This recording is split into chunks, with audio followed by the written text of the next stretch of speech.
Muchachos, buenas tardes, ¿cómo están? Vamos a iniciar con nuestra sesión, ¿bien? Esta semana, estamos ya en la semana número 5. Voy a, en este caso, apagar la cámara, chicos, para poder tener más fluidez, ya mayor fluidez en la transmisión. Bien. A ver, muchachos. Siendo las 5:15, ya pasó los 5 minutos para el receso, ¿no? Para levantarse, ir a estirar un poco por ahí los pies y poder regresar, ¿no? A nuestra sesión. ¿No? A ver, el tema de esta semana es la literatura hispanoamericana, ¿correcto? La literatura hispanoamericana. Entonces, en este tema vamos a abordar a partir de la primera escuela literaria desarrollada en América hasta pues el famoso boom latinoamericano, ¿listo? Entonces trataremos de abarcar todas ellas y por supuesto también dar las explicaciones y respuestas del caso a las preguntas y consultas que puedan tener ustedes a través del chat. ¿Bien? A ver. Primero, el modernismo. Recordemos que el modernismo surge en 1886, ¿correcto? Con la publicación del primer libro de Rubén Darío, ¿correcto? Con el primer libro de Rubén Darío, denominado Azul. ¿Bien? El modernismo sería, pues, la primera escuela literaria, ¿listo? Primera escuela literaria producida en América, ¿listo? Desarrollada, creada y desarrollada en América, y que tiene una fuerte influencia en la literatura castellana. Decir, en la literatura desarrollada, en este caso, en España, ¿no? Es decir, que el modernismo también tiene influencia, pues, en literatos como, por ejemplo, Juan Ramón Jiménez, el famoso escritor español y autor del Platero y yo, ¿no? De la obra Platero y yo. A ver, algunas de las características, ¿no? El sincretismo. ¿A qué se refiere con el sincretismo, no? ¿Qué es el sincretismo? ¿Listo? Profe, ¿qué es el sincretismo? Bien, miren, bien. Cuando hablamos del sincretismo, en ese caso hablamos de la síntesis. Bueno, entonces diremos que sintetiza, ¿ya? Sintetiza los aportes de tres, en ese caso, movimientos, ¿listo? Literarios, ¿correcto? De tres movimientos literarios. ¿Cuáles son? En primera instancia tenemos el romanticismo. ¿Listo? El romanticismo. Del romanticismo van a, en este caso, adoptar, ¿listo? La idealización, ¿listo? Idealización, en este caso, de la mujer, ¿no? ¿Correcto? Idealización de la mujer. Y, por supuesto, también del romanticismo van a tomar, ¿no? El subjetivismo, ¿correcto? El subjetivismo.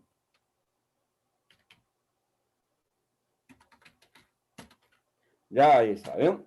Entonces, aquí podemos observar ya, entonces, el por qué, pues, el modernismo es sincrético, ¿no? Sincretiza o sintetiza los aportes de tres escuelas o movimientos literarios. Ahora, el otro movimiento es el parnasianismo. ¿Listo? Parnasianismo. ¿Listo? Del parnasianismo toman, en este caso, el concepto de arte por el arte. Es decir, el valor, ¿listo? Estético del arte, ¿listo?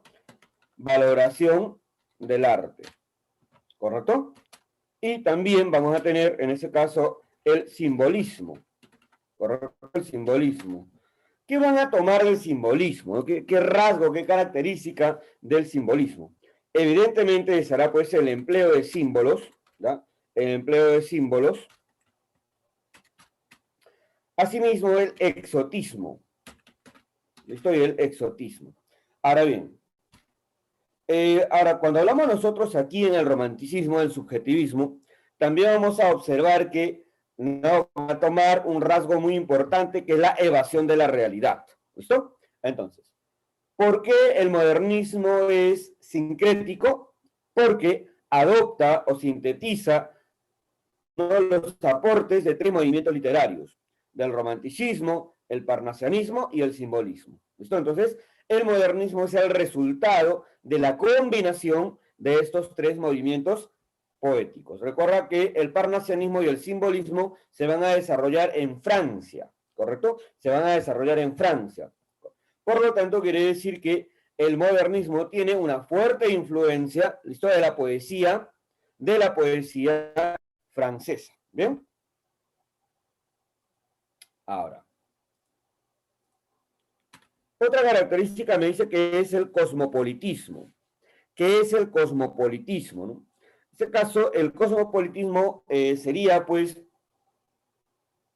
la inclinación por la valoración de las culturas de todos los pueblos, ¿listo? La valoración de las culturas de todos los pueblos, es decir, que se emplean, ¿no?, los recursos culturales de los diferentes pueblos indistintamente, ¿correcto? Entonces combinan, pues, en ese caso, ¿no?, a los elementos propios de la cultura americana, por ejemplo, con la cultura hindú, por ejemplo. Entonces, ahí podemos observar que hay un cosmopolitismo, ¿no? Hay una comprensión del mundo como un ciudadano, ¿no?, como una ciudad, ¿listo? Como una sola ciudad.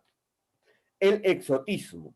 El exotismo en ese caso es eh, la afición, o también le podemos decir la inclinación por aquello que es lejano, ¿listo? Por aquello que está, pues, distante ya en el tiempo o en el espacio para el hombre americano, ¿no? Por ejemplo, eh, Rubén Darío va a utilizar mucho en sus cuentos personajes de la mitología griega, por ejemplo, personajes que, y también los ambientes, ¿correcto? Los ambientes naturales, selváticos, ¿correcto? Ambientes que no eran muy comunes, ¿listo? Ojo, para la América de ese tiempo. Antiutilitarismo, ¿no? Es decir, el arte no debe ser entendido como un medio de producción económica, ¿listo? No debe ser entendida como un objeto que debo comprarlo y guardarlo en mis museos, ¿no? En mis museos, en mis salones, sino más bien debo darle el valor al arte justamente por ser la manifestación de lo sublime del hombre, de la humanidad, de la naturaleza, ¿no? Entonces, el arte no es, ¿listo?, un instrumento de intercambio, el arte no es un instrumento, en este caso, pragmático, sino más bien es valorativo. Así Diego Alejandro, muy bien, ¿no? El arte puede ser entendida en esa época como una mercancía, correcto. Y los artistas tenían que competir entre ellos, muy bien, ¿no? Eh, el modernismo se opone a este tipo de concepción del arte. Bien, la obra más importante, ¿listo?, es Azul. Ahora, si vamos a hablar de los representantes, pues mencionaremos a tres importantes representantes del modernismo, ¿listo? Cada uno destaca, pues, evidentemente, dentro de su espacio, ¿bien? Por ejemplo, por un lado tenemos al peruano José Santos Chocano, quien va a destacar mucho dentro de la poesía, ¿listo? José Santos Chocano, entonces, pertenece al modernismo. De igual manera, tendremos aquí a Rubén Darío, que destaca tanto en la narrativa, en la poesía y en el ensayo, ¿listo? Destaca en esos tres elementos, ¿correcto? Destaca en esos tres elementos. Y también tendremos, pues, a Miguel Ángel Rodó, ¿listo? Quien destaca dentro del ensayo con su famoso ensayo, por ejemplo, Ariel, ¿listo? Su gran ensayo Ariel. Y yo sé de paso, esta obra modernista, este ensayo modernista, va a tener seguidores dentro de los literatos peruanos, ¿no?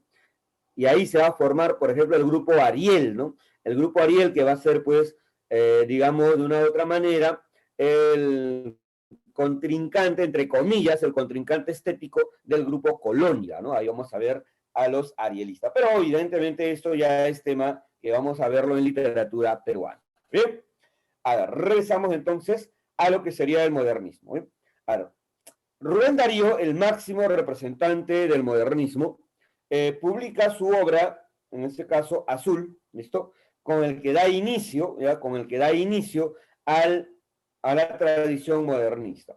Su obra central, su obra capital, su obra más exaltada es Prosas Profanas, ¿correcto? Ahora, la publicación de las obras de Rubén Darío van a marcar, ¿listo?, el inicio, el apogeo y también pues la decadencia del modernismo, ¿ya?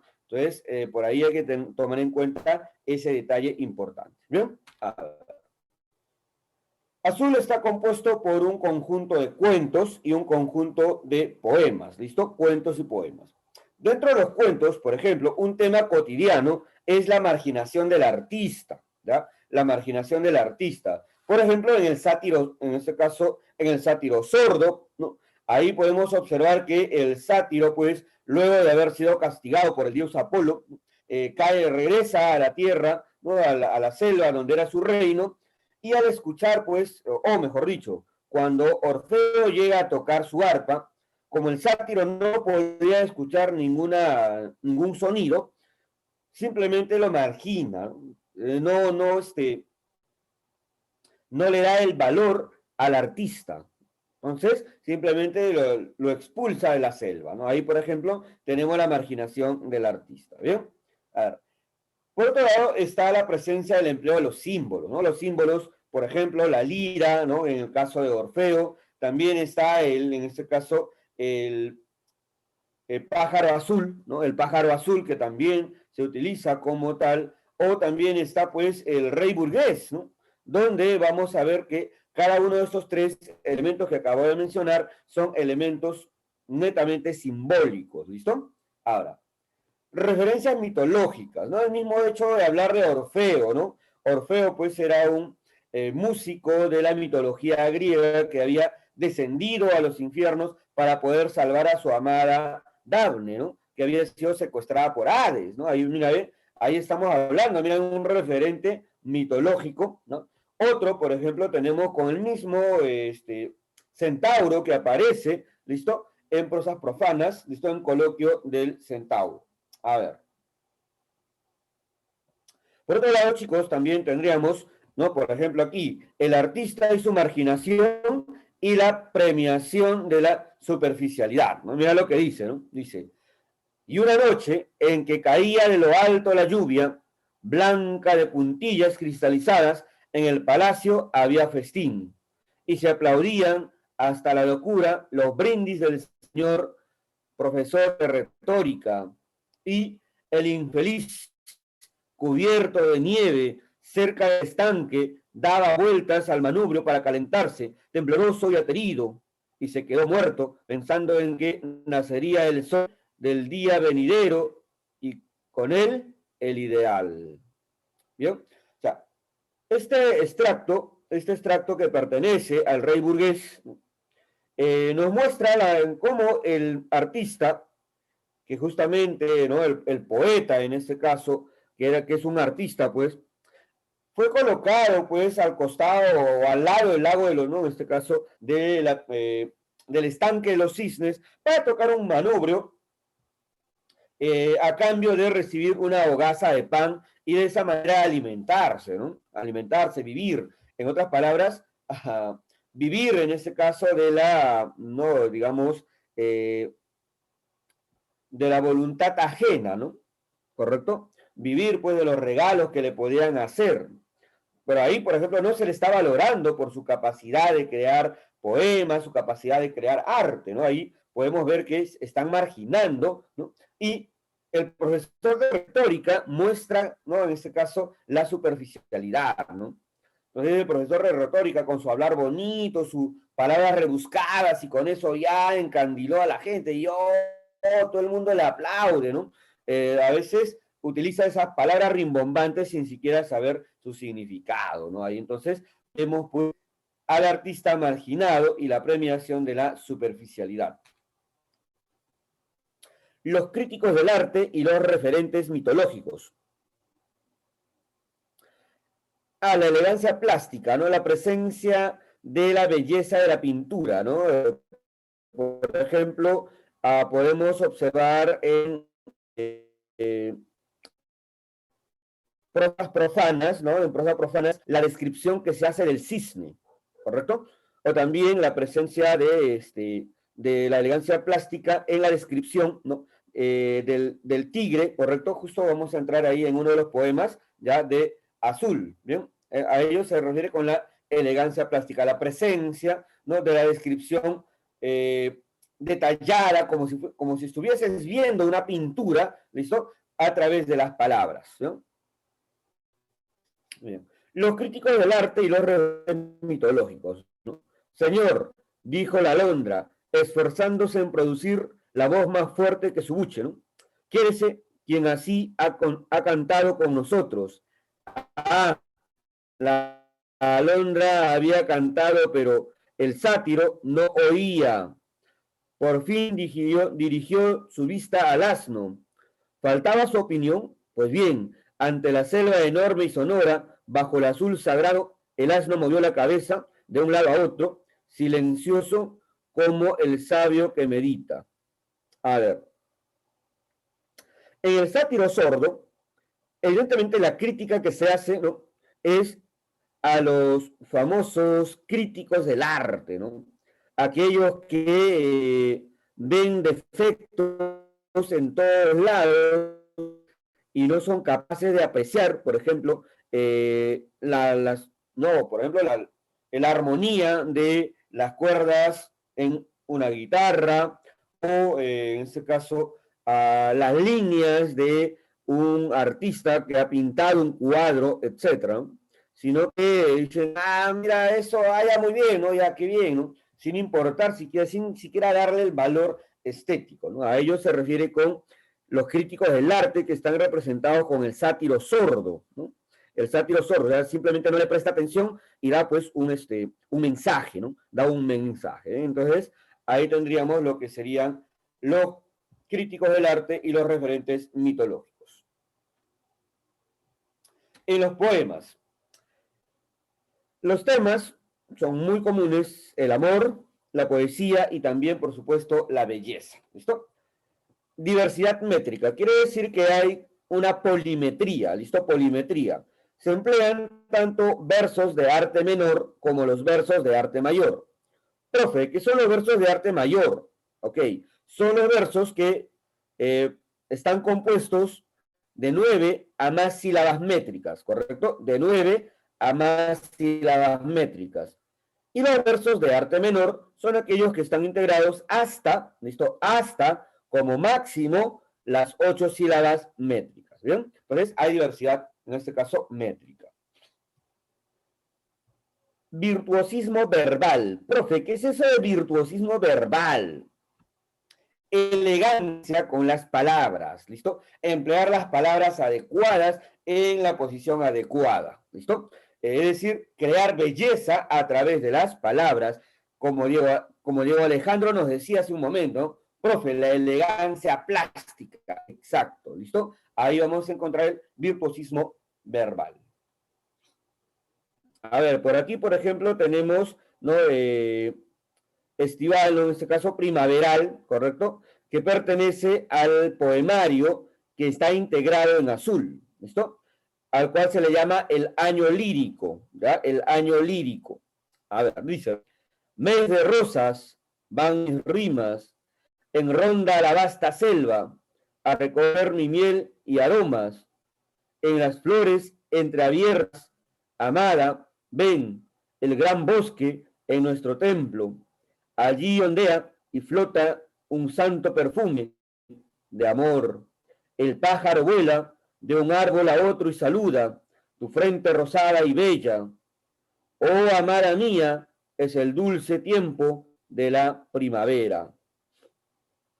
A ver, muchachos, qué tipo de rima se ha empleado en estos versos? ¿Será una rima consonante o será una rima asonante? ¿Qué dicen ustedes?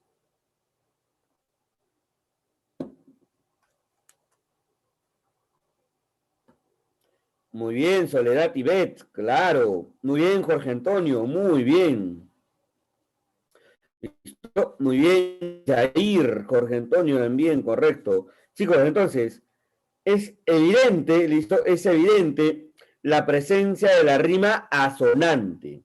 Porque solo repite las vocales, ¿listo? Solo repite las vocales a partir de la última sílaba tónica. ¿Listo?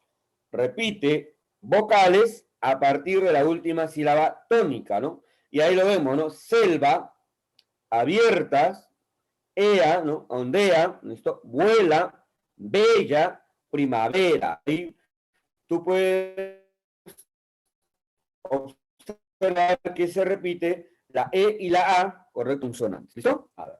Ahí. En la primavera, evidentemente, lo que está mostrando en primaveral es ese enamorarse y la felicidad que causa el enamorarse, ¿no? Entonces, el mismo hecho de la presencia de la primavera, mes de rosas, ¿no? Mes de rosas, van mis rimas en ronda a la hasta selva, ¿no? Entonces, con ese mismo hecho de decir mes de rosas, se está refiriendo a septiembre en el caso del hemisferio sur, que es al cual pertenecemos, al mes de septiembre, que sería pues el mes de la primavera, ¿no? La estación primaveral en su máxima expresión. ¿Listo? Ahora, oh amada mía, es el dulce tiempo de la primavera, ¿no? Ahí claramente está manifestando que es el tiempo de alegría, de alborozo, de gozo, ¿listo? Y también de disfrutar pues, del amor. ¿Bien? Ahora, ahí está el tema amoroso, la rima sonante. ¿Listo? Ahora, estival. Miren, vamos a ver una descripción bastante interesante, ¿listo? Bastante pictórica, ¿listo? Una descripción pictórica, ¿ya?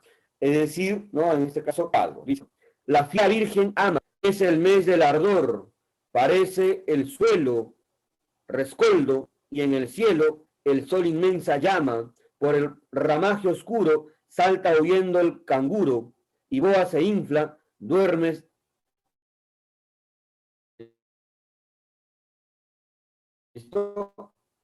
El boa se infla, duerme, se calienta sobre la verde cumbre.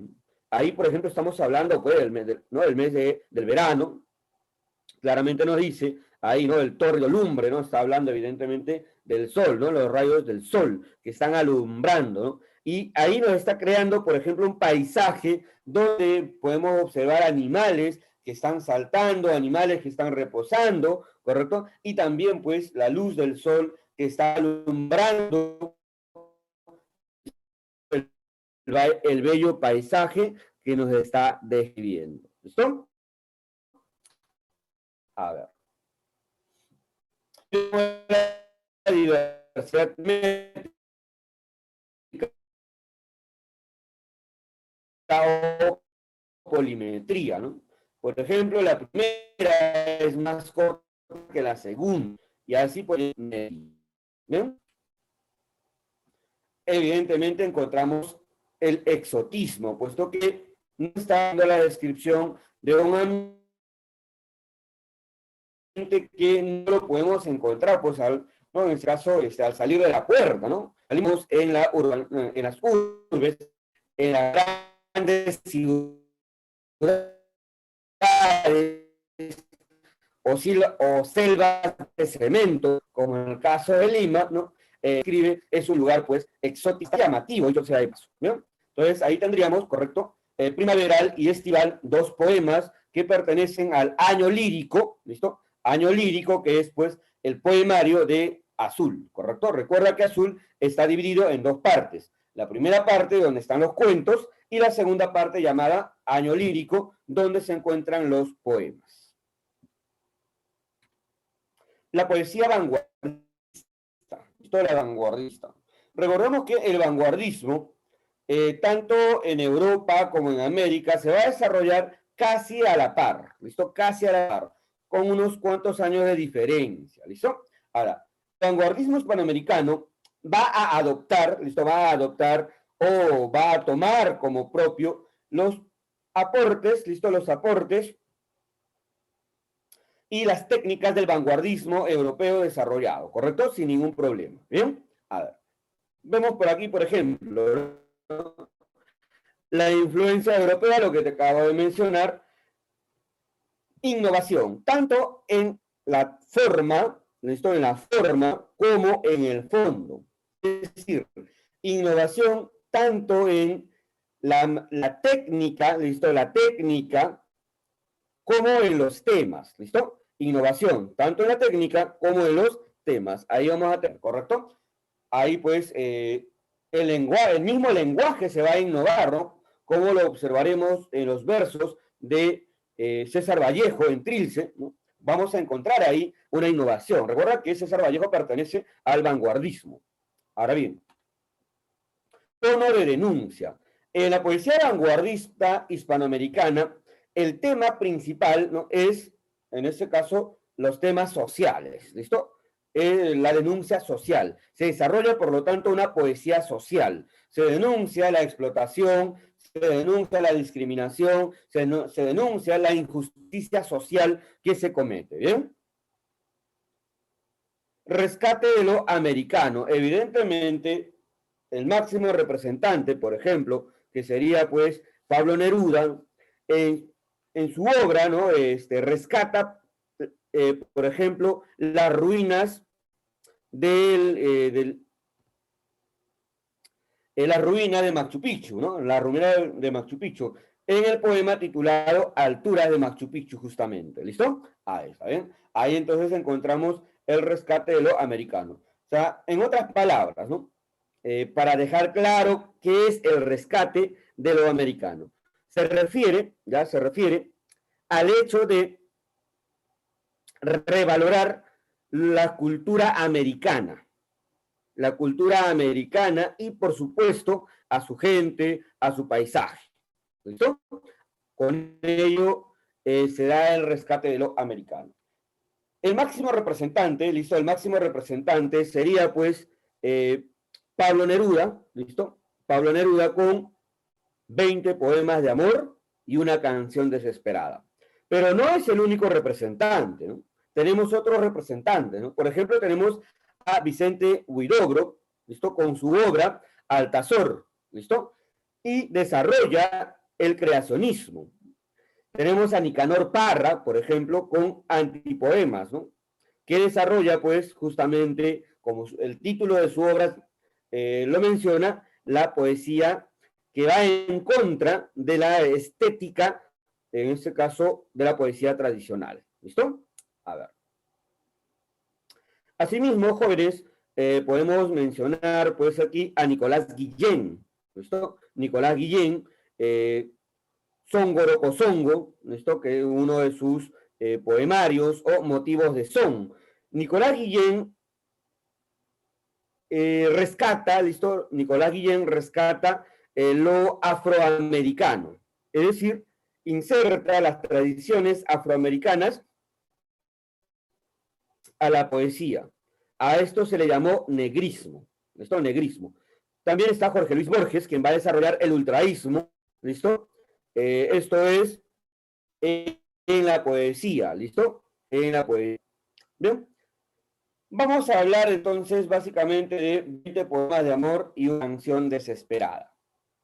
El tema central, ¿no? El tema central es, en este caso, la incomunicación con el amado. Pero, evidentemente, en 20 poemas de amor se va a pasar por etapas, ¿no? Va a ir del poema 1, que es la alegría de enamorarse, de encontrar al ser amado, al poema 20, que es la desolación ante la pérdida del ser amado, ¿no?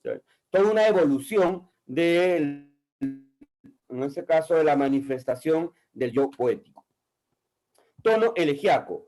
En la mayoría de los poemas vamos a encontrar una queja. ¿Listo? Recuerda que la elegía tiene que ver con la queja, el reclamo frente al desamor, la desatención del ser amado. Variedad de estrofas, ¿no? Así como hay estrofas que son cuartetos, es decir, estrofas que cumplen con 4 versos, también vamos a ver estrofas que tienen 2 versos o que solo tienen un verso, ¿no? Entonces hay una variedad estrófica.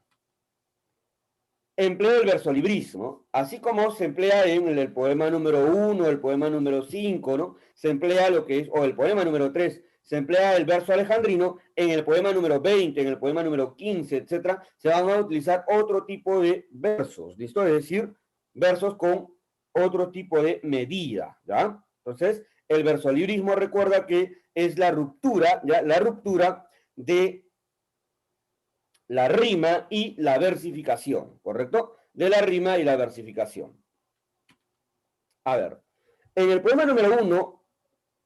En este caso, cuerpo de mujer, blancas colinas, muslos blancos, te pareces al mundo en tu actitud de entrega, mi cuerpo de abrigo salvaje te socava y hace saltar el hijo del fondo de la tierra. Fui solo como un túnel, de mí huían los pájaros, y en mí la noche entraba su invasión poderosa. Para sobrevivirme te forjé como un arma, como una flecha en mi arco, como una piedra en mi onda. Bien. Aquí nosotros observamos dos características importantes. En la primera estrofa, ¿listo? En el primer cuarteto, podemos observar, ¿ya?,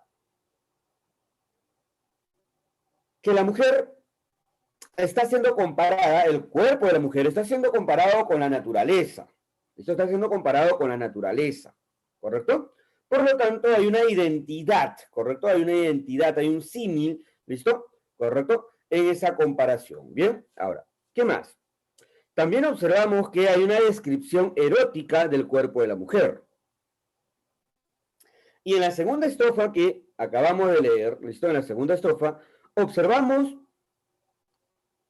que el yo poético que vivía en un caos, ¿listo? Ha buscado un motivo, ha buscado una excusa para abandonar el caos y enfrentarse, ¿listo? Enfrentarse a esa oscuridad en la que vivía. Por lo tanto, ¿listo? La amada es, pues, símbolo de salvación, ¿ya? Símbolo de salvación. Entonces, ahí tenemos el poema número 1. Poema número 15. Me gustas cuando callas porque estás como ausente y me oyes desde lejos y mi voz no te toca. Parece que los ojos se te hubieran volado y parece que un beso te cerrara la boca. Déjame que te hable también con tu silencio, claro como una lámpara, simple como un anillo. Eres como la noche, callada y constelada. Tu silencio es de estrellas, tan lejano y sencillo. Me gustas cuando callas porque estás como ausente, distante y dolorosa, como si hubieras muerto. Y una palabra entonces, una sonrisa bastan. Y estoy alegre, alegre de que no sea cierto. Evidentemente aquí en este poema, en estas estrofas que acabamos de leer, encontramos como, ¿no?, el enunciado entre paréntesis no dice la incomunicación. La incomunicación producida evidentemente por el no entenderse entre el yo poético y el ser amado, el distanciamiento, el alejamiento que hay, ¿no?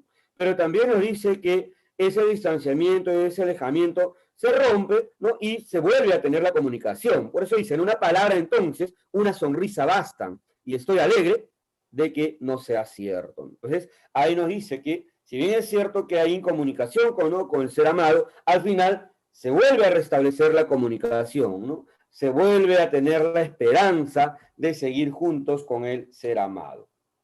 Ah, bueno, ahí con el rojito está resaltado el símil, ¿no? ¿Listo?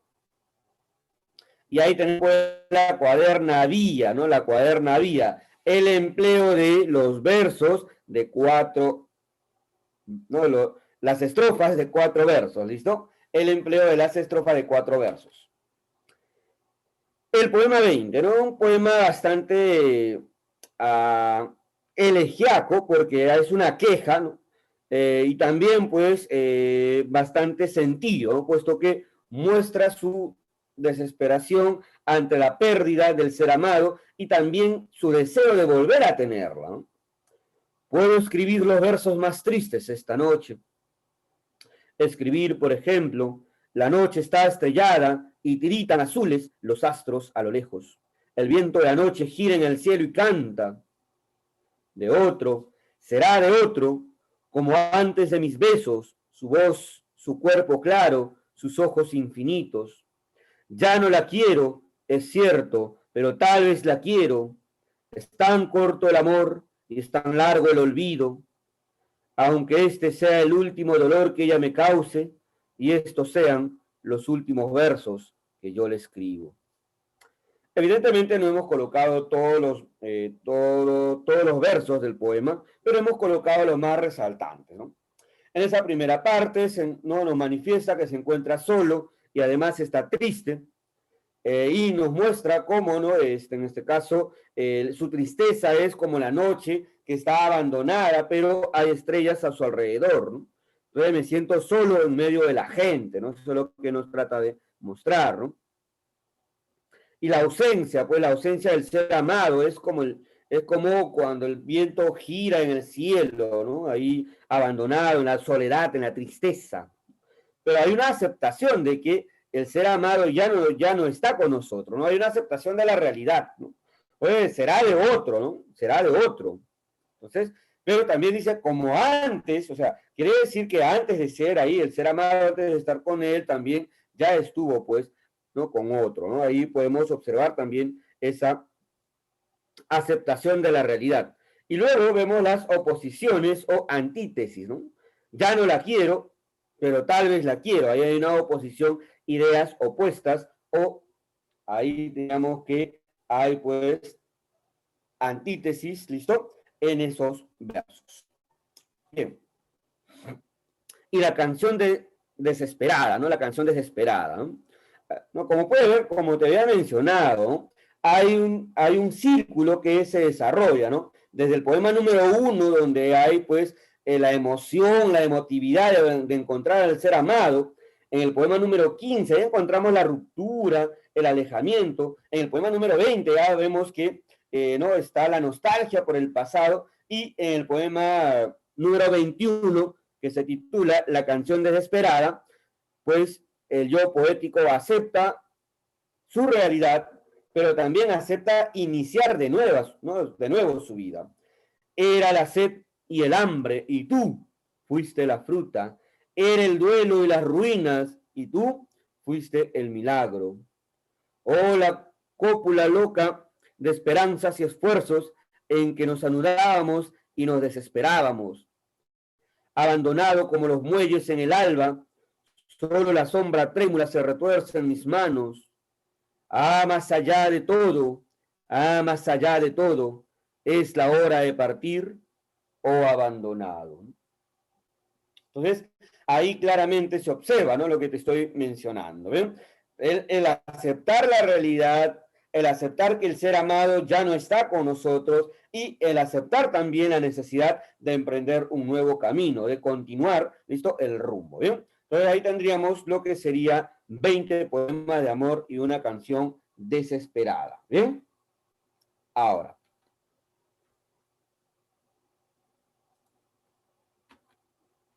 Ahí está, listo, tendríamos los versos pareados o estrofas pareadas, listo, el empleo de las metáforas y también el empleo de la antítesis. Ahora, la nueva narrativa. Jóvenes, recordemos que cuando hablamos de la narrativa hispanoamericana, hablamos de 3 etapas, listo, de 3 etapas. La primera etapa es, en este caso, conocido, ¿no? Bastante como el regionalismo. ¿Listo? La primera etapa es el regionalismo, donde pues los escritores, los narradores, se van a centrar en la problemática propia de la América rural, ¿listo? De Latinoamérica rural, es decir, la problemática centrada en la tierra, ¿listo? El problema de la tierra. En el regionalismo vemos eso, la problemática de la tierra. La segunda etapa, o etapa de consolidación, que es la nueva narrativa, vamos a ver que no solamente se va a desarrollar tema de la problemática de América, sino que se va a tomar los problemas del hombre en general. Por lo tanto, en la nueva narrativa vamos a tener innovación temática y también innovación técnica. Y por último, vamos a encontrar la tercera parte o la etapa de apogeo, que sería el boom latinoamericano. ¿Listo? Ahí está. Entonces, la narrativa hispanoamericana tiene tres momentos. El primer momento es el regionalismo. ¿Listo? Etapa de inicio. El segundo momento, la nueva narrativa, etapa de consolidación. Y el tercer momento, el boom latinoamericano, etapa de consolidación. ¿Listo? Ahí está, de apogeo también, ¿no? Consolidación y apogeo. A ver. En la nueva narrativa vamos a encontrar, pues, el cuento fantástico a través de ficciones, ¿no? Que pertenece al escritor, en este caso, Jorge Luis Borges, ¿ya? Jorge Luis Borges. Ficciones. Características. Los temas más relevantes son el infinito, ¿correcto? El azar, ¿listo? Asimismo, la naturaleza del hombre y el tiempo, ¿correcto? Son temas que van a ser recurrentes en los cuentos de ficciones. Hay variedad de estilos, es decir, hay cuentos que son, por ejemplo, policíacos, hay cuentos que son de corte, en este caso, existencialista, hay otros que son de corte filosófico, etc. Entonces, hay diferentes tipos o estilos de narrativa. Referencias bibliográficas, ¿listo? Referencias bibliográficas. Cuando Borges escribe, ¿listo? Por ejemplo, Plon Ukmar Orbis Tertius, va a haber una mención a una enciclopedia, ¿listo? A una enciclopedia que va a diferir en cuanto a sus ediciones, ¿no? Ahí, por ejemplo, hay una referencia bibliográfica, ¿ya? Ahí está. Predominio del idealismo, es decir, que se va a presentar, ¿no?, con mayor preponderancia lo que está más allá de la realidad, ¿ya? De lo que está más allá de la realidad. El empleo de símbolos, ¿no? El empleo de símbolos como el espejo, ¿no? El fuego también, también está presente lo que es, así es, Franco Ángeles, ¿listo? Correcto, los textos apócrifos, muy bien, ¿no? Ahora, en el empleo de símbolos, ¿no? Estaba mencionando que está también el reloj, por ejemplo, ¿no? Para representar al tiempo. Ahora, las ruinas circulares, ¿no? Las ruinas circulares. Es uno de los cuentos más interesantes y de corte filosófico, puesto que nos habla sobre la esencia de la existencia. ¿Listo?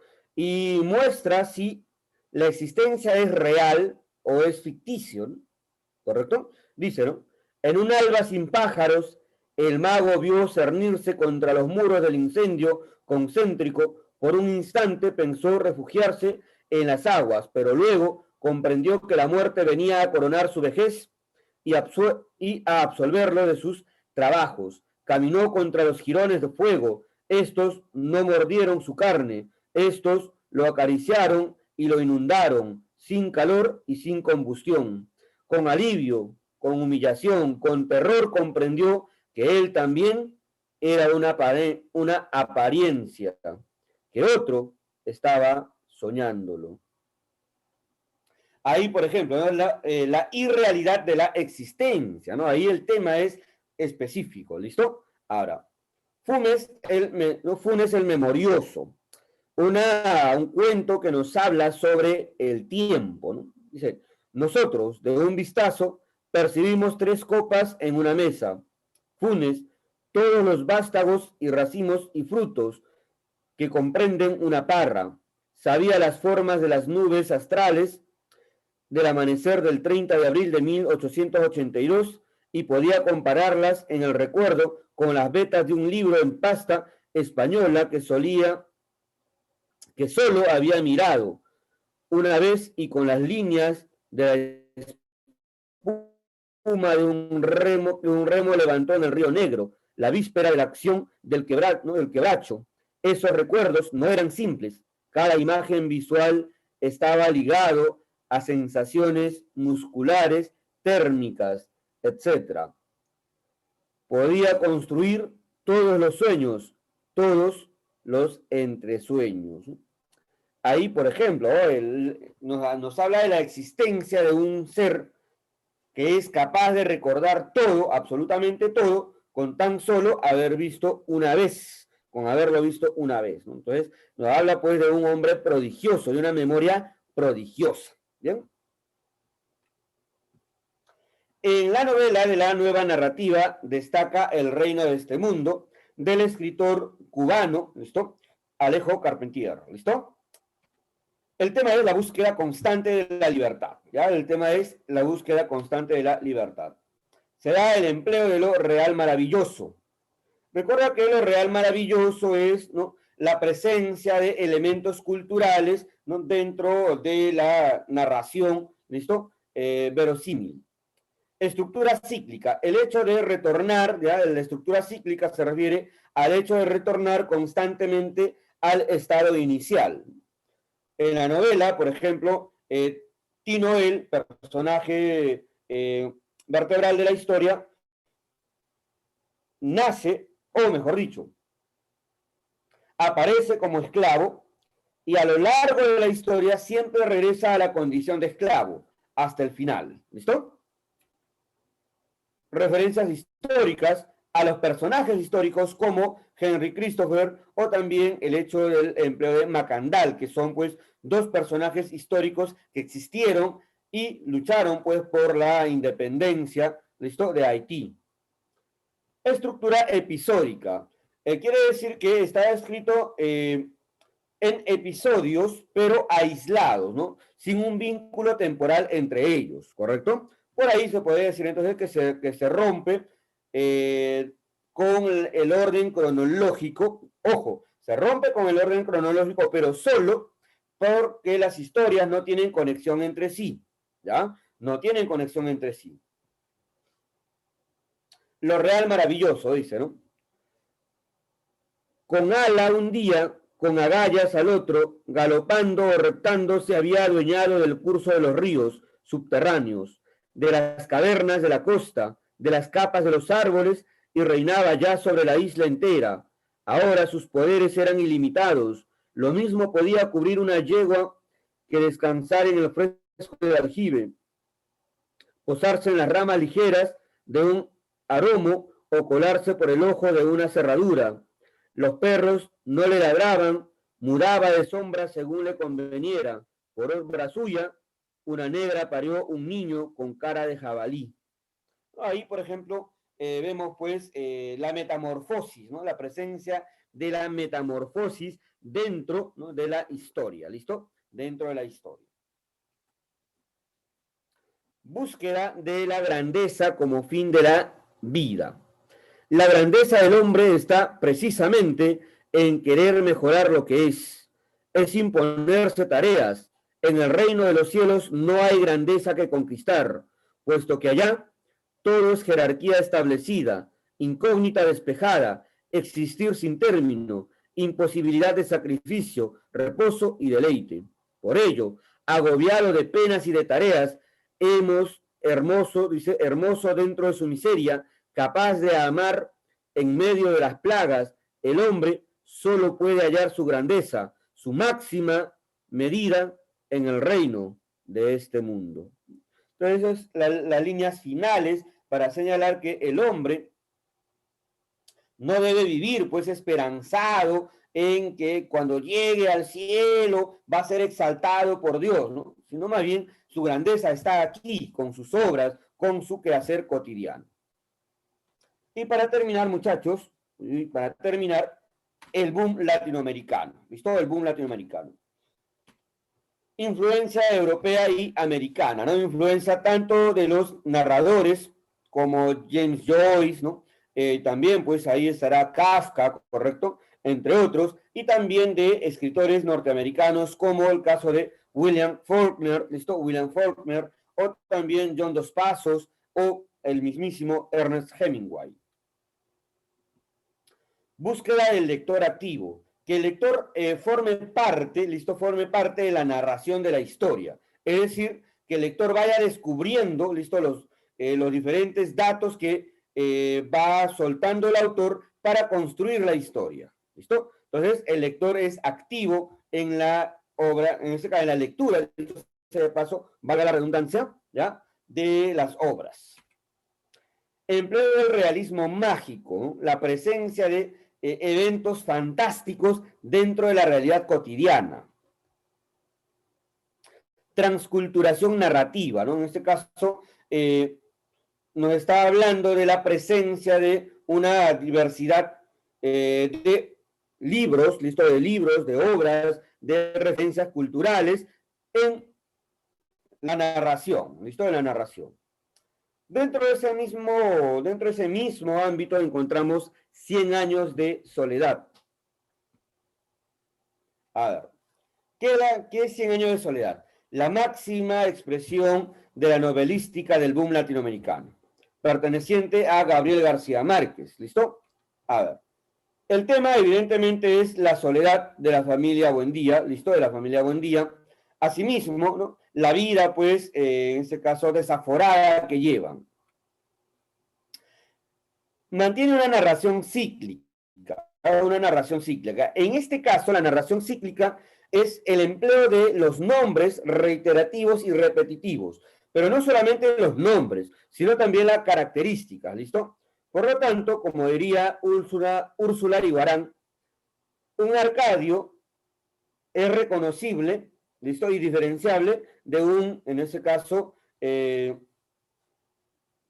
¿listo? De un Buendía, ¿no? Un Arcadio y un Aureliano se van a diferenciar, ¿listo? Un Arcadio Buendía y un Aureliano Buendía tienen características diferentes. Un Aureliano es más dicharachero, más juerguero, mientras que un Arcadio es más, ¿no? Más reservado, silencioso, ¿no? Ahí vemos entonces que la narración cíclica es por la repetición de nombres y características, ¿listo? De los personajes.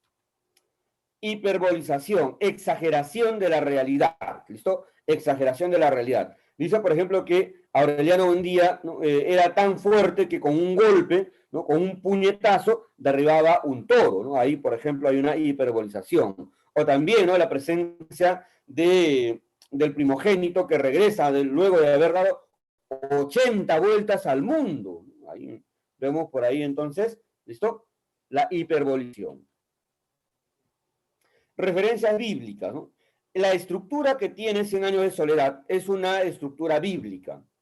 Génesis, es decir, la formación o fundación, ¿listo? De Macondo. Éxodo, en ese caso la búsqueda de un lugar donde, en este caso, vivir por la familia Buendía y sus acompañantes.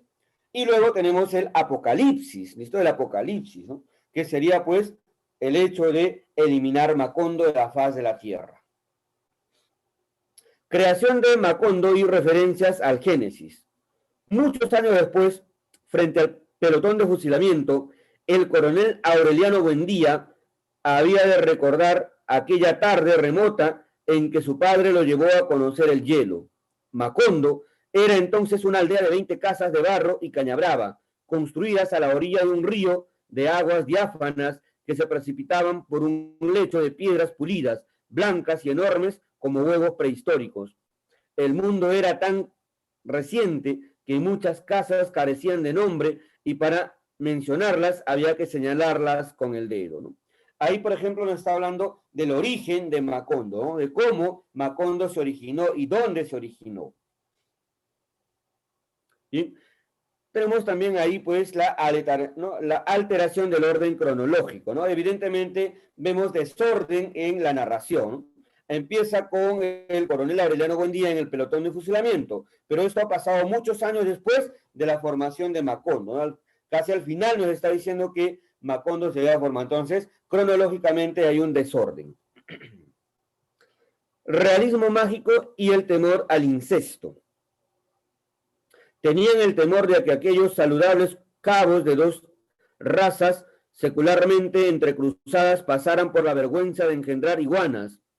Ya existía un precedente tremendo. Una tía de Úrsula, casada con un tío de José Arcadio Buendía, tuvo un hijo que pasó toda la vida con unos pantalones englobados y flojos y que murió desangrado después de haber vivido 42 años en el más puro estado de virginidad, porque nació y creció con una cola cartilaginosa, en forma de tirabuzón y con una escobilla de pelos en la punta.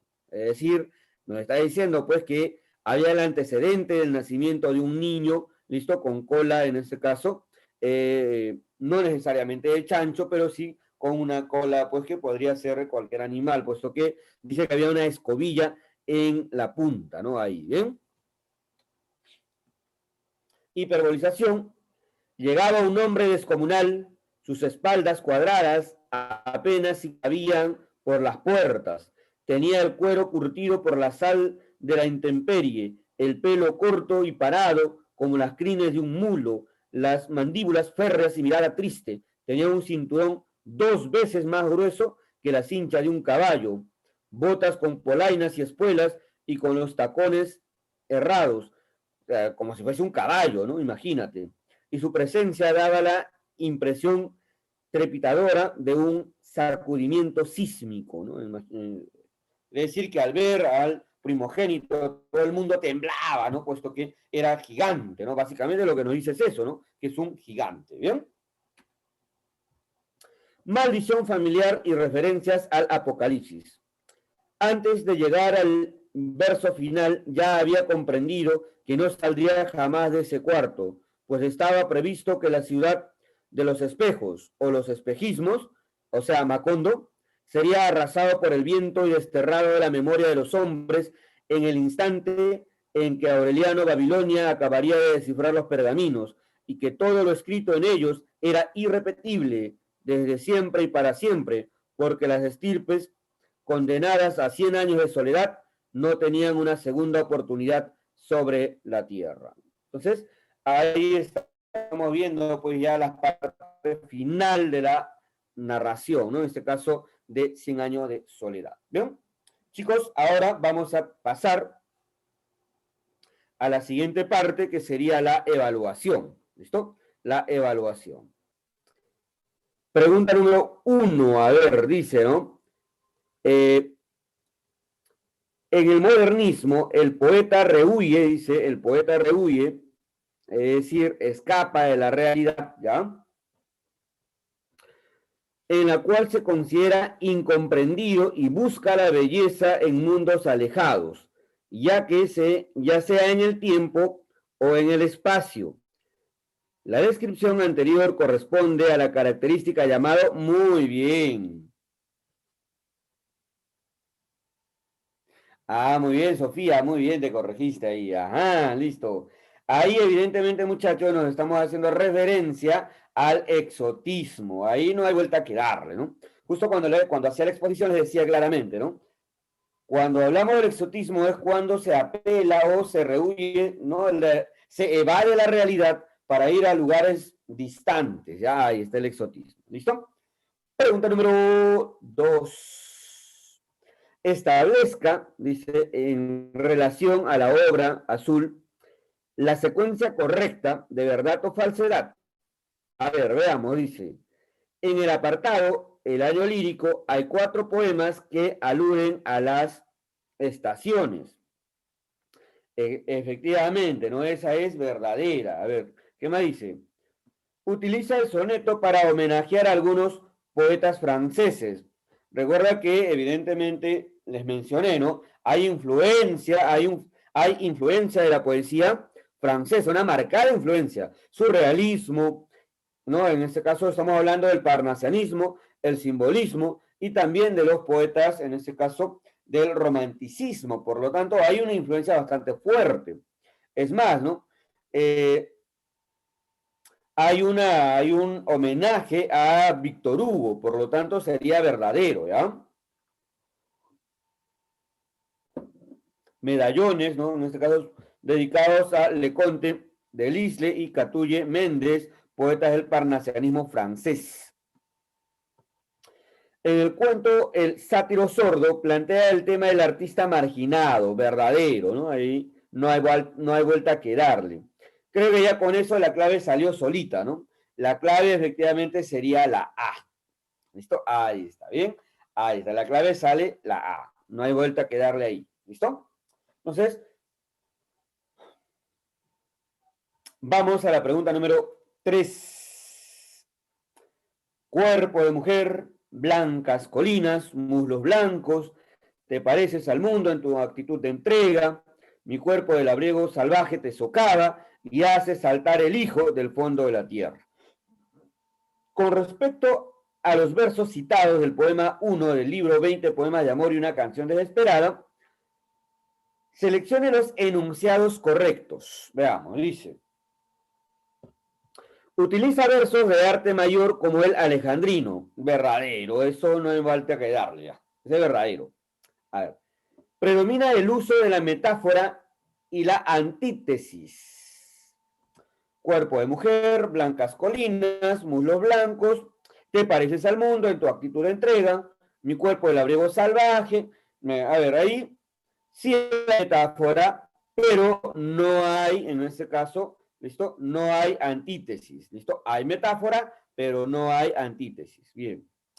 La voz lírica hace uso de un neorromanticismo, ese es verdadero. Recuerda que el 20 poemas de amor y una canción desesperada está considerado como poema neorromántico por el tema que desarrolla y la forma como compara a la mujer con la naturaleza. ¿Listo? A ver, ¿qué más? Dice, se deja de lado el erotismo. Falso, pues, ¿no? Eso es falso. El erotismo está presente, bastante presente dentro de, ¿listo? Dentro del poema número 1. Por lo tanto, la clave sería Anita. ¿Listo? Anita. A ver. Pregunta número 4. Dice, ella me quiso. A veces yo también la quería. ¿Cómo no haber amado sus grandes ojos fijos? Puedo escribir los versos más tristes esta noche, pensar que no la tengo, sentir que la he perdido. ¿Qué poema, de qué tema se aborda en los versos anteriores del poema 20 del libro 20 poemas de amor y una canción desesperada de Pablo Neruda? A ver, el tema. ¿Listo? El tema, ¿listo? Sería pues el dolor ante la ausencia de la amada. ¿Listo? Claro. En los primeros, en este caso, poemarios de Neruda, el tema predominante es el dolor ante la ausencia de la amada. Además, la identificación de la amada con la naturaleza. Por lo tanto, avioncito, listo. Avioncito. Bien. Vamos con la que sigue. Dice, ¿qué característica es ajena a la producción literaria de Jorge Luis Borges? Ajeno, ¿no? Lo que quiere decir que no corresponde a las características de Borges. Veamos. Cultivó el ultraísmo dentro de la poesía, verdadero, ¿no? Albores de Buenos Aires, por ejemplo, ¿no? Ok, vamos a ver, Jimena. Vamos a ver si esa es la clave. Vamos a ver, ¿bien? Trata temas filosóficos como el infinito, el tiempo, Dios, ¿listo? ¿Ah? Entonces, también es verdadero, ¿no? La metafísica, ¿correcto? La metafísica. A ver, recurre a símbolos como el reloj, el espejo, la biblioteca. Verdadero, ¿listo? Ajá, muy bien, Jimena. La clave efectivamente es dadito, ¿listo? Dadito. Correcto, ahí está, ¿bien? Entonces la clave sería dado, ¿no? Destacó en el cuento y novela, falso. Borges, en el prólogo de Ficciones, incluso dice que es innecesario, ¿listo? Es innecesario explayarse en 500 páginas cuando lo puedes, cuando lo puedes, dice, resumir en 5. Por lo tanto, él está en contra, ¿no? Está en contra de la narrativa extensa. Por eso que él desarrolla lo que serían los cuentos, ¿listo? El cuento fantástico. Listo. 6 dice, los metafísicos de Tlön no buscan la verdad ni siquiera la verosimilitud. Buscan el asombro, juzgan que la metafísica es una rama de la literatura fantástica. Del fragmento citado, ¿listo? Es posible inferir. Ajá, listo. Ya está, ¿para qué más? Muy bien, muy bien. Agua para el molino, ¿sí o no? Claro, lo fantástico está enlazado al pensamiento metafísico. Ahí está, ¿listo? Ahí el mismo rasgo que dice, ¿no? La metafísica es una rama de la literatura fantástica. Ahí está la respuesta, no hay más vuelta que darle. A ver, a ver. 7 dice, en una alba sin pájaros, el mago vino a cernirse contra los muros del incendio concéntrico. Ah, mira, eso lo hemos leído en la parte teórica. ¿Listo? ¿Qué tema se desarrolla en el fragmento de Borges? El tema. ¿Cuál es el tema? ¿Listo? La realidad, claro, la realidad, correcto, onírica, correcto, es decir, o sea, esto que soy en realidad es un sueño. Alguien me está soñando, ¿no? Entonces tú existes porque yo te estoy soñando. Algo así será con ¿no? En este caso, con la educación virtual, ¿no? Tú estás al otro lado, pero no te veo, ¿no? No te estoy viendo, no sé si estarás ahí, ¿no? Ahí, ¿ves? Ahí está bien. Entonces, la clave, muchachos, vendría a ser, pues, la naturaleza onírica, es decir, naturaleza de sueño. ¿Listo? Naturaleza somnolienta, soñolienta. Ahí está. Esto se me hizo particularmente evidente durante mi permanencia en Haití, al hallarme en contacto cotidiano con algo que podríamos llamar lo real maravilloso. Pisaba yo una tierra donde millares de hombres ansiosos de libertad creyeron en los poderes licantrópicos de Macandal, a punto de que esa fe colectiva produjera un milagro el día de su ejecución. Conocía ya la historia prodigiosa de Buchman, el iniciado jamaiquino. A partir del fragmento, podemos afirmar que lo real maravilloso, ajá, a ver, ahí está, ¿no? Peculiaridad que tiene América de fundir la realidad histórica con lo maravilloso, cuyas raíces se hallan en las creencias y mitos de los pueblos. ¿Listo? Allí está. Entonces, lo cotidiano lo combina con lo maravilloso, con aquello que es fantástico, ¿ya? Ahí está, ¿bien? La clave sería entonces Dodoria, ¿listo? Ahora, ojo que cuando dice combina los ideales liberales con la magia negra, no tiene nada que ver, ¿no? O sea, ideas liberales está hablando de otro tipo, no está hablando de libertad ahí, ¿listo? El término liberal no se refiere a la libertad, ¿correcto? Sino al uso económico, ¿no? O el abuso económico, ¿listo? De la clase trabajadora. A eso se refiere el ideal de los liberales, ¿correcto? Mucho cuidado con eso, ¿ya? Me parece que alguien ha leído y dice, los ideales de libertad. Pero no era libertad, pues ahí era liberales, ¿ya? Cuidadito, cuidadito. No, ¿qué nos dice? No, dice, sobre el argumento de la novela El reino de este mundo, marque la alternativa que presenta un acontecimiento incorrecto. Ok, bien. Evidentemente, por cuestiones de tiempo no se ha hecho pues una argumentación, ¿no? Pero les puedo decir aquí lo siguiente, ¿no? A ver, primero, la historia empieza con Tinoel visitando, en este caso, la ciudad, ¿correcto? Visita la ciudad junto con su amo, Leonard, en este caso, Leonman de Messi, ¿listo? Leonman de Messi. Ahora bien, cuando regresan se encuentran con Macandal. Macandal es el primero en aparecer, ¿listo? Es un anciano, ¿correcto? No tanto un viejo, sino sería pues un hombre de unos 50, 55 años, ¿no? Que va a perder el brazo al ser, pues, al descuidarse, al estar moliendo caña de azúcar.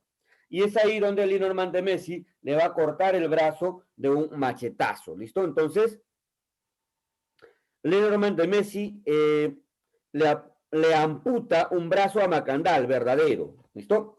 A ver, ese es verdadero. Tinobel causa una gran peste. Tinobel, si bien es cierto que es el personaje vertebral, listo, es el personaje vertebral, no es el personaje principal. Es el personaje vertebral porque él está presente en todo ese proceso de búsqueda de libertad, pero él no es el personaje, digamos, más importante, ¿no? El personaje más importante en la primera parte es Macandal, por haber organizado, ¿no? La matanza de los blancos. Luego está Bookman por haber revelado, o en este caso, sublevado a los negros en contra de los blancos y pues matar a los hacendados, ¿ya? Matar a los hacendados. Luego va a aparecer pues Henry Christopher, ¿no? Que va a ser pues un hombre que se va a dedicar a explotar, un negro explotando a los negros, ¿no? El primer rey, por ejemplo, de Haití, ¿bien? Entonces, el segundo enunciado es falso, el resto sería verdadero. ¿Listo? Ahí está. Así es, ¿no? Clave barquito, ¿ya? Ahí está. Número 10. Ajá, a ver, aquí la mayoría ha fallado. Vamos a ver por qué. Dice, muchos años después, frente al pelotón de fusilamiento, el coronel Aureliano Buendía había de recordar aquella tarde remota en que su padre lo llevó a conocer el hielo. Macondo era entonces una aldea de 20 casas de barro y caña brava, construidas a la orilla de un río de aguas diáfanas, que se precipitaban por un lecho de piedras pulidas, blancas y enormes como huevos prehistóricos. A ver, ¿qué recurso narrativo del boom latinoamericano se aprecia en el fragmento citado de la novela de Gabriel García Márquez? A ver, vamos a ver. El tiempo lineal o secuencial, falso. No hay tiempo lineal, así que la A ya fue. La configuración de la antinovela. Recuerda que la única obra considerada antinovela es Rayuela, por lo tanto, no tiene nada que ver, ¿listo? No tiene nada que ver con con 100 años de soledad. El realismo mágico o real maravilloso. Recuerda que el realismo mágico y lo real maravilloso son dos conceptos diferentes, ¿ya? Son dos conceptos diferentes. Por ejemplo, el realismo mágico, ¿no? Es la presencia de hechos fantásticos como la ascensión de Remedios la Bella al cielo o la lluvia de flores amarillas al día siguiente de la muerte del patriarca, ¿listo? Eso es lo real maravilloso, ¿listo? El realismo mágico, perdón. Y lo real maravilloso tiene que ver con los mitos y leyendas populares, ¿correcto? Dentro de la creencia del imaginario colectivo, ¿ya? Ahí, evidentemente, ¿listo?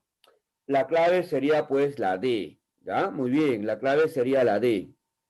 Muy bien, Diego, Zulmi, correcto, ¿listo? Y, chicos, fácilmente ahí, pues, era sacar la clave casi por descarte, ¿no?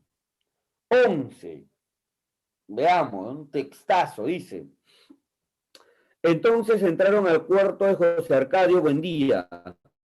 Los sacudieron con todas sus fuerzas, le gritaron al oído, le pusieron un espejo frente a las fosas nasales, pero no pudieron despertarlo. Poco después, cuando el carpintero le tomaba las medidas para el ataúd, vieron a través de la ventana que estaba cayendo una llovizna de minúsculas flores amarillas. Cayeron toda la noche sobre el pueblo de una tormenta silenciosa y cubrieron los techos y atascaron las puertas. Bien, aquí claramente estamos viendo la presencia justo de lo que les mencionaba, ¿no? El realismo mágico, ¿ya? A ver, a partir del fragmento se puede afirmar que en esta novela, ¿ya? Que en esta novela, evidentemente, se presenta uno, si no está el realismo mágico, ¿ya? Sería pues la hiperbolización, es decir, la exageración, ¿no? La exageración. Correcto. Ahí es Cassandra, ¿no? Ahí es Cassandra, ¿listo? Cassandra, no hay vuelta que darle ahí, ¿ya? Ese es Cassandra. Listo. ¿Bien? A ver. Y por último, tenemos la pregunta número 12. Sin embargo, antes de llegar al verso final, ya había comprendido que no saldría jamás de ese cuarto. ¿Listo? Sería arrasado por el viento y desterrado de la memoria de los hombres. Listo, ya está. ¿Correcto? A ver, sobre el párrafo, se puede deducir que los pergaminos simbolizan. A ver, ¿qué simbolizan, no? Simbolizan, en este caso, el destino inexorable. Muy bien, muchachos. Muy bien. El destino que no se puede... Por algo dice, ¿no? En ese instante supo que ya no podría escapar, o sea que su destino estaba fijado. E hiciera lo que hiciera, nunca iba a lograr escapar de su destino. Bien, muchachos. Hemos concluido, listo, hemos concluido con nuestra sesión, chicos. Muchísimas gracias por la atención prestada. Ahí tienen las claves, jóvenes, ya, ahí tienen el clavetero, ¿listo? Muchísimas gracias, chicos, por la atención prestada, ¿no? Con mi persona será hasta la siguiente semana, con literatura y mañana con lenguaje. ¿Listo, chicos?